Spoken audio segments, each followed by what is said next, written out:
Hello! Don't touch it! Diona's making her own chocolate. Ayan, gagawa silang chocolate. There's a chocolate. Look. Oh my gosh. Gagawa silang chocolate. Ilan ang gagawin natin chocolate? Kasi may free tayong isa. Yung isa, may isa ka free. Tatlong kasi itong tatlong. So yung dalawa may bayad din kung gusto mo. Talaga? 200.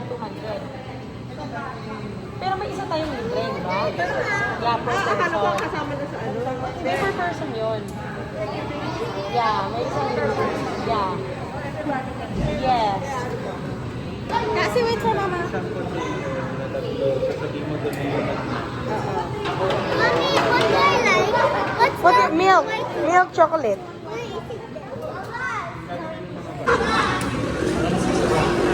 Hi, Diona. You wait, ah. Wait. Don't talk. There, oh, there. We'll wait for Ate Ju. You put na lang pala white, ano. Put whichever you like. Yeah. What do you like? Marshmallow, white chocolate. Ay! Oh no, be careful, ah. Wait lang, kuya. Siya lang. Mila. Siya lang daw, kuya. Okay, what do you want? Hold. Okay, put one. And then others is one also. Up. Okay, get pa. Get more. You want to put marshmallows, sprinkles? Huh? There, later.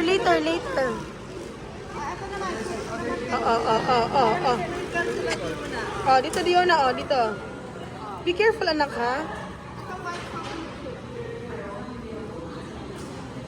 Sige, more. Scatter it properly.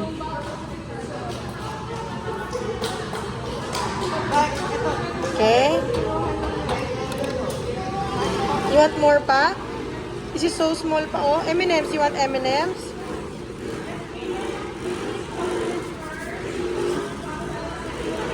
Look, be careful, anak.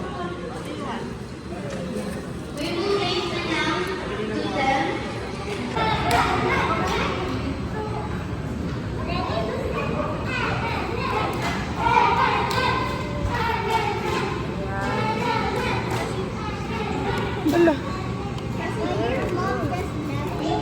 Aliana.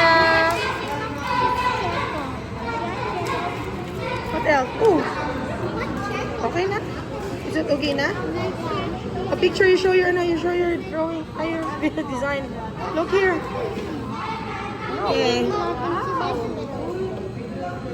Ano ba yung iba? With that na? Wow, meron ba talaga? Uy, grabe. Sulit na sulit, ha? Ano to? Cacao nibs?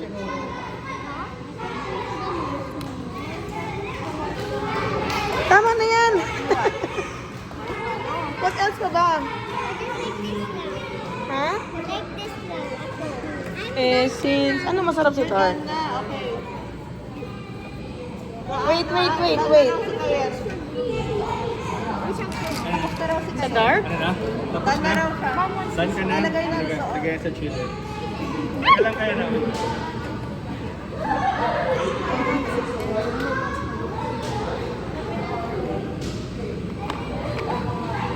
Diona, where are you? I'm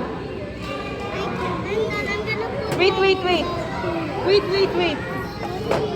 gonna put mine in the cooler. Inside, put it inside. Okay, hold. Hold. Put it inside. Oh, hold, ah. Hold properly. Oh, hold properly, ha? Okay, push. Good job. Aliana, what's wrong there? Ikaw, mami, ano gusto mo? Almonds. Oh, may almonds pala eh. Ay, kain mo. Ayoko niyan. What else should I put here? Alam mo, kasi hindi mo na. May pangalan naman siya. Ano to? White chocolate. Me too. You wanna eat? Okay na yan. Ito open nibs.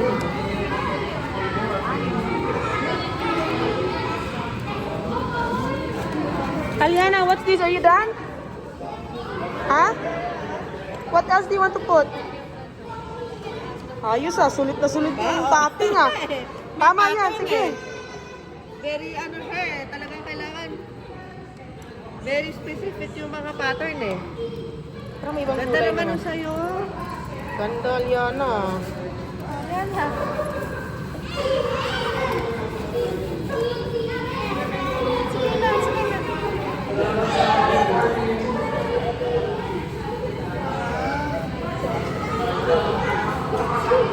Ayos na, pero specific. Ay, sorry. May pattern ah. This one? No, it's okay. No? What else pa? Para we can put it inside the ano na, freezer or the chiller. To it manually po, that's the manual temporary. So first, you need to consider your working room temperature. Your working room temperature must be cold. It must be 25 degrees below. And at your side po, we have the dehumidifier so that your working room environment po hindi din po mag-moist. So we're using a granite table to cool down the chocolates since we're doing the rapid cooling of our chocolate. And so later you will also taste a melted chocolate.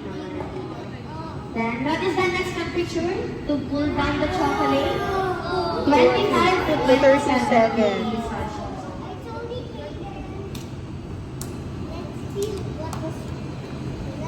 Wow.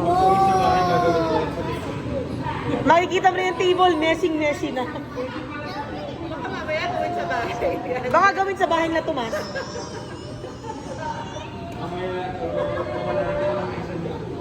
Kids, listen. Ang chocolate po doesn't need to be tempered na. Kasi they don't use naman po the cocoa butter. Vegetable fats naman po ang ginagamit nila. So, kaya lang po natin siya temper para po ma-achieve natin si Vita 5 Fat Crystal. Po talaga cereal chocolate. Compared po kay compound. Si compound kasi, okay lang. Easier siya i-handle, hindi siya agad-agad natutunaw, but it's not healthy. Kasi po, they do not use the cacao components at all. Then we manually tap it para po mag-release yung bubbles na nakatrap sa chocolate. So how do we know if the chocolate is ready to demold na? So, you will notice po no, at this side po yung hardened chocolate, nakaangat na po yung chocolate or nakadetach na po siya sa molde. Oh. Unlike this one po, nakastick pa po siya sa molde. If you notice po, kahit small amount lang po na nakastick pa sa molde, put it back again in the chiller kasi may tendency po mag-deform. Kaso yun na lang. Sorry po, excuse me. Oh! So let's see if the chocolate is shiny or snappy. Milk ba yan o dark? Dark. Dark milk or dark? Milk. Milk yan, milk. Let's hear the snapping sound. Let's hear the snapping sound. Wow! It means your chocolate is well tempered. So if you didn't achieve the shininess or the snapping sound, you've done your work. You can remelt it again. You can temper it again. Yes po. But this one po, kapag may feeling na yung chocolate niyo, bawal na siyang i-rework. Only the plain one lang. Sige pa lang nila. Okay, so that everyone can taste the Kataifi bar. Get one na lang po so that everyone can taste, okay? Oh, get the one. kids muna. Kids muna, kids. Get one. Get one. No, you want the green one, right? Get the green one, Leona. The green with the green one. Yeah, you try it. And then you get Hindi naman another sila one. allergy sa nuts mo. And also the other one. When the adults po, you can get some food. Sige, ma'am, you can get some food. Get Mami sa Kuna mo si Mami Chi. The adults, no touching na lang po. Thank you. We can take videos ba? Yes po, you can take na ma'am. And you can take pictures or videos here also. Oh. Hot surface, reject beans. Oh.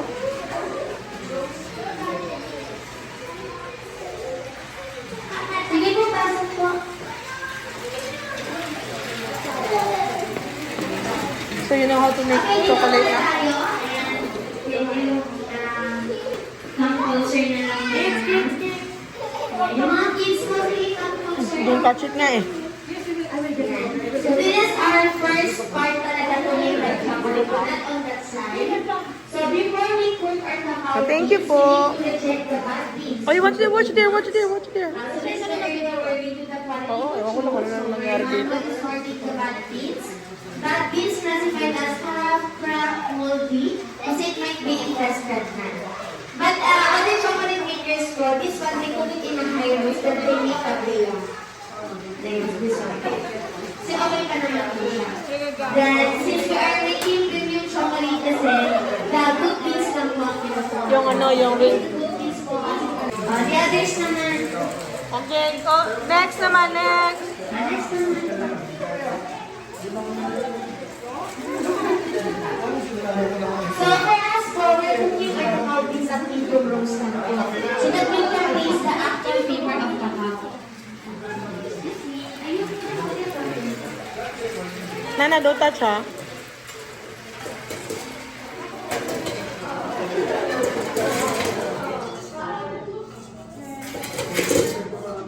Okay, get one cacao bean. Get one cacao bean daw. Then you smell it first. Smell muna. Oh, it's so yummy.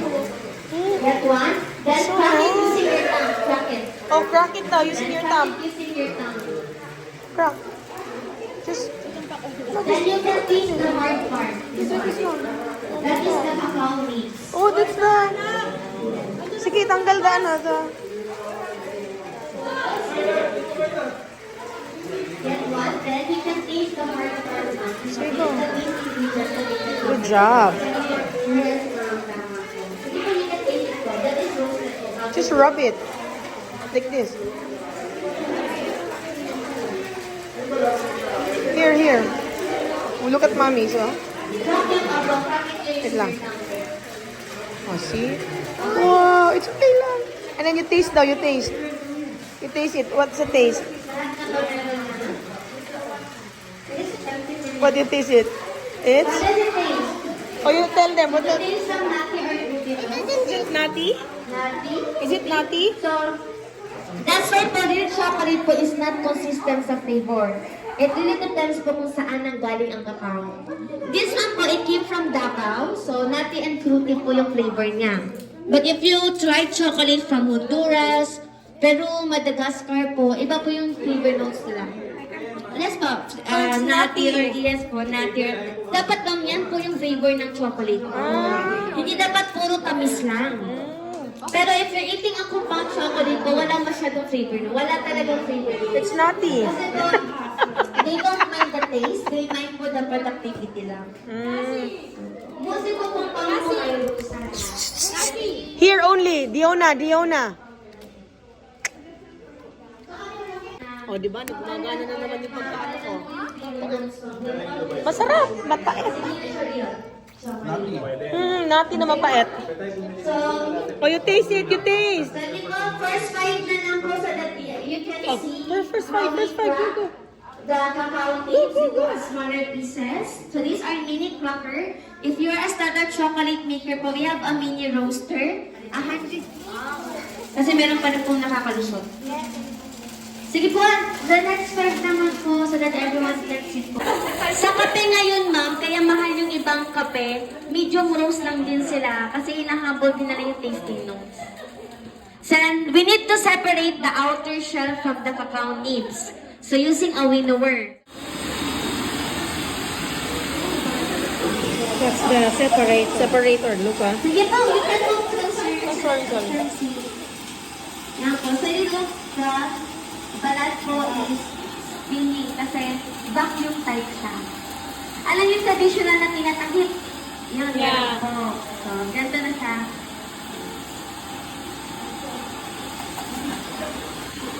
But for the mass production po, we're using this biggest bigger machine na to crack and to winnow po. Biggest, for mass production. Kasi,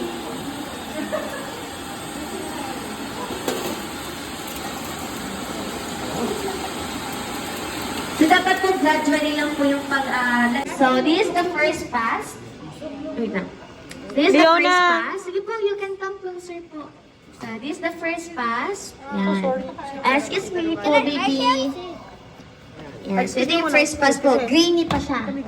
That is the second pass. Be careful, This one po nasa 1,000 particles pa siya or microns. Where are you going, Tomas? Yan, so ano pa rin siya po. Ayan. So, the second pass.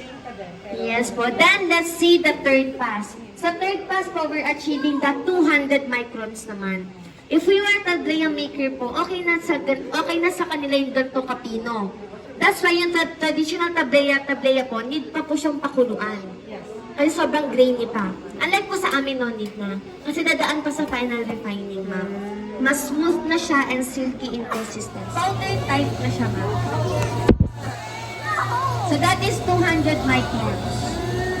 So the traditional tableya maker po, they put it in the molded na i-harden na nila, okay na po. So for us,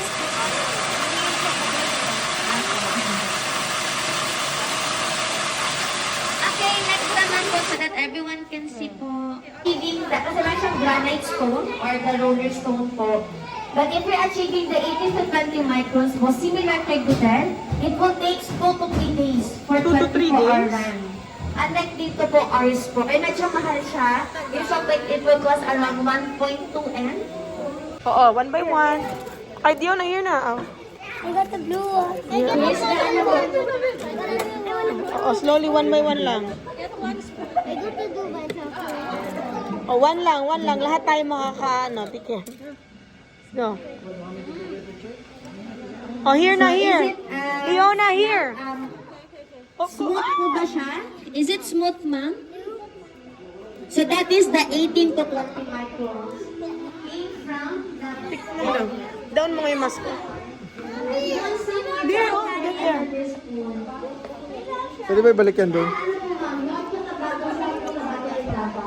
Oh my God, Lola.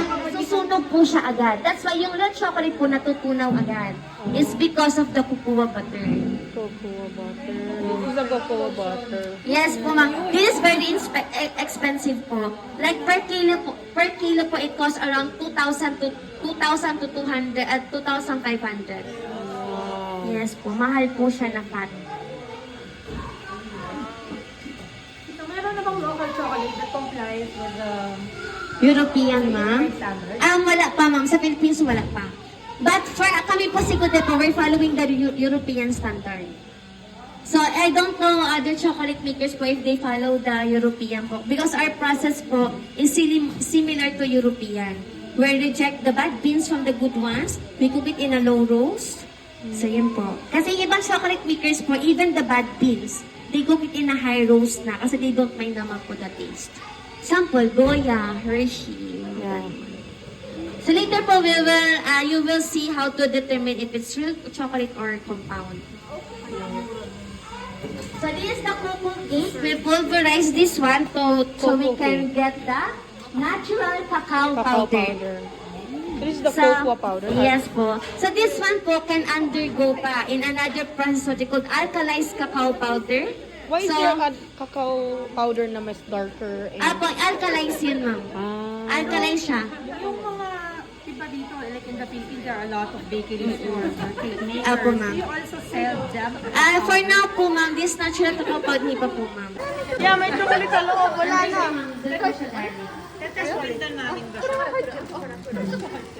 So, siguro po, we're open for rebranding if you have the brand na.